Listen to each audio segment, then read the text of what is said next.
Bienvenue dans cette vidéo. Nous allons résoudre un exercice qui concerne la concentration en masse. Alors, par dissolution de glucose en poudre, on souhaite préparer 50 ml d'une solution aqueuse ayant une concentration en masse de glucose égale à 90 g par litre.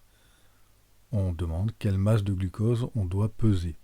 Alors, on va sortir les informations de l'énoncé.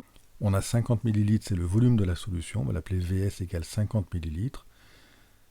Ensuite, on a la concentration en masse de glucose, T égale 90 g par litre, et on a M, la masse que l'on cherche.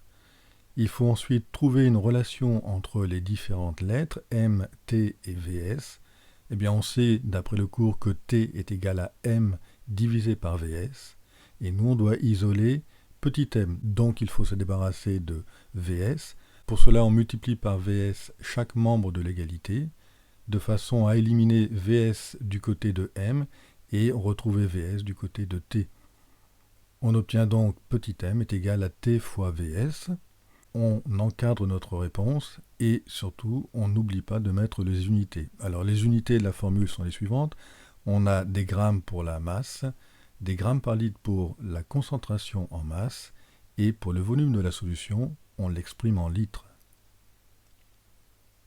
On peut passer au calcul. Alors pour le calcul, il faut s'assurer que les unités correspondent bien à celles qui sont dans l'énoncé. On a bien des grammes par litre pour la concentration en masse. Par contre, on voit que pour le volume de la solution, alors qu'il devrait être exprimé en litres, il est exprimé en millilitres.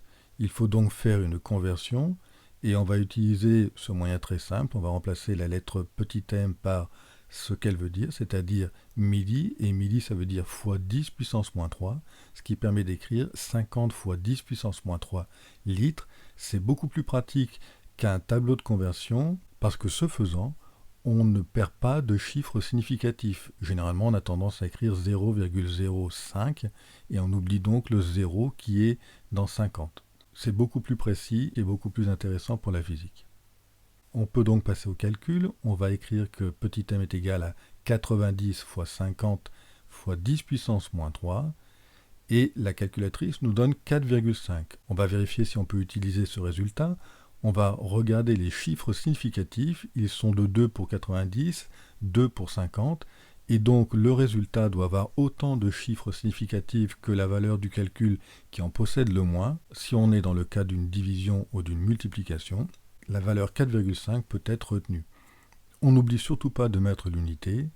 Et enfin, on peut passer à la petite phrase de conclusion qui est très importante. On reprend la question dans la conclusion et on dit que la masse à peser vaut petit m égale 4,5 g. On n'oublie pas d'entourer notre résultat. Voilà le minimum qu'il faut avoir sur votre feuille. On peut évidemment mettre un petit peu plus d'explications, mais ça c'est vraiment le minimum vital pour avoir une réponse qui soit correcte. Cet exercice est terminé. N'hésitez pas à vous abonner pour être au courant des prochaines sorties. Si la vidéo a été utile, pensez à partager. Bonne journée à vous, à bientôt.